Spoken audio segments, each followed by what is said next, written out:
This boy and girl coming home from school look quite content with life. And why not? They're looking forward to an important date, dinner at home with the family. What's the matter? Doesn't that sound exciting to you?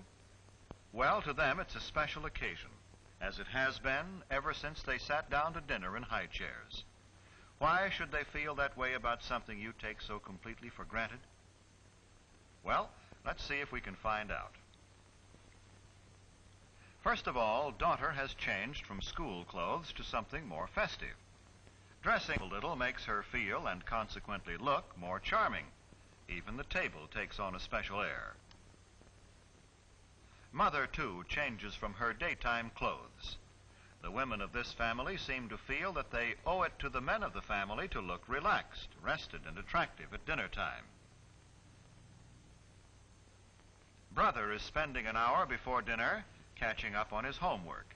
He has plans this evening. Perhaps that explains the telephone call. But he won't spend a lot of time on the phone either. When there are several members of the family to be considered, it is not a good idea for one member to monopolize the phone. And it is never good to allow telephone conversations to interfere with studies.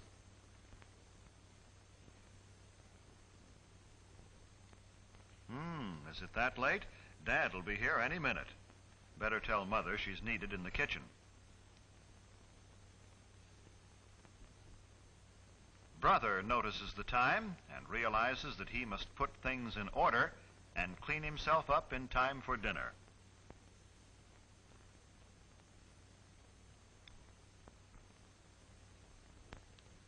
Hello there. Junior is always in a hurry, particularly for dinner. But first there's a cleanup job to do on this young man. Brother takes it upon himself to help share Junior's responsibility for keeping their room in good order and keeping Junior in good order, too. Punctuality is stressed in this household. By that I mean hair is combed and faces and hands scrubbed before the boys come to the table so they won't delay the meal.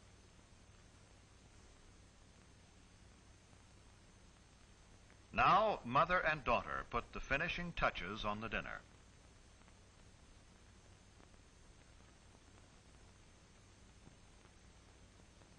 Father, too, looks forward to this date with the family.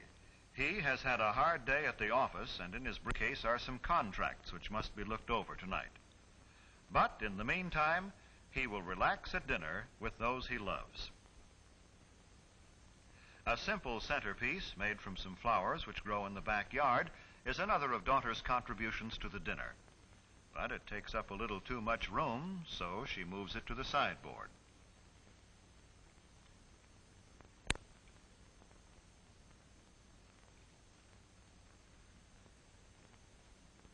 These boys greet their dad as though they are genuinely glad to see him, as though they had really missed being away from him during the day and are anxious to talk to him.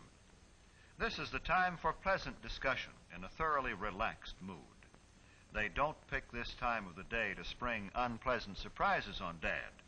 If they have disagreeable news, they'll postpone the discussion until another time. And this is no time to dun Father for a raise in your allowance, new clothes, or argue about other financial matters. Ah, dinner time. Yes, Mother, Junior remembered to clean up.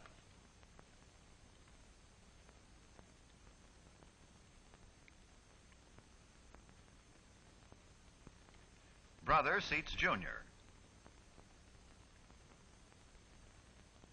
Then helps Mother to her chair as he would his best girl.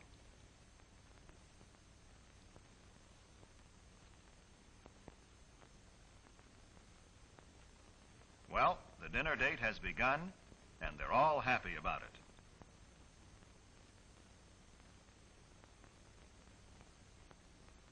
Many families throughout the country observe the custom of saying grace at mealtime. It is always treated with reverence and respect.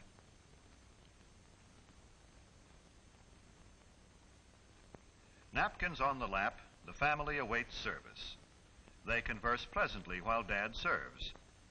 I said pleasantly, for that is the keynote at dinner time.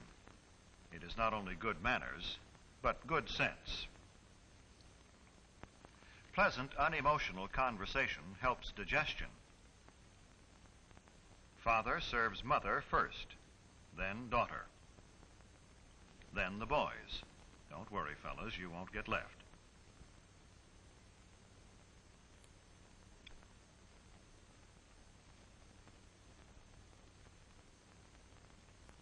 Help cut your meat, Junior?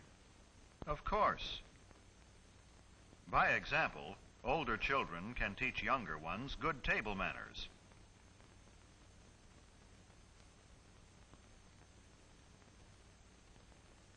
No one starts eating until Father has served himself.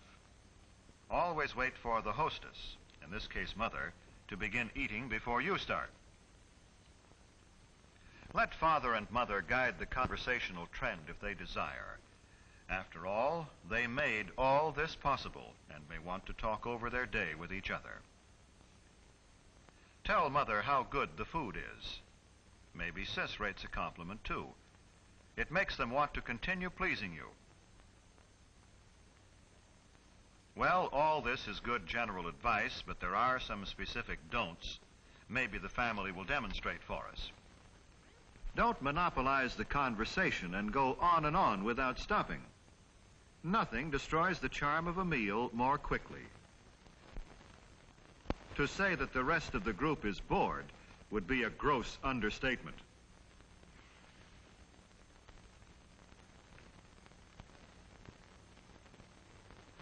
Don't discuss unpleasant topics such as gruesome sights or sounds, or unpleasant occurrences.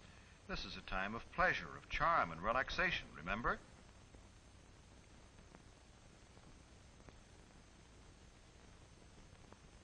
Don't make unkind comparisons about your stand of living. The dinner table is no place for discontent. It makes Dad and Mother uncomfortable and unhappy.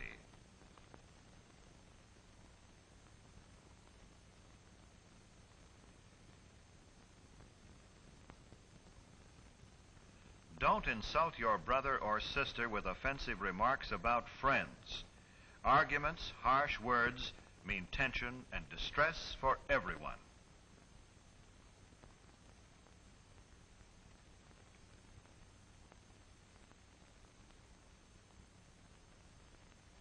Do remember simply this. Treat the other members of your family with the same respect and cordiality you would show your most treasured friend outside the family circle. This does not mean you should be stiff or formal. With your own family, you can relax. Be yourself. Just be sure it's your best self. This is better. Now things are on an even keel again. Now we're ready for dessert.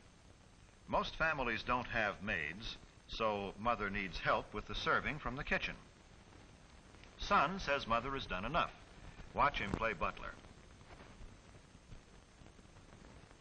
The removal of dishes from the main course and the serving of dessert set the stage for the conclusion of a thoroughly pleasant meal.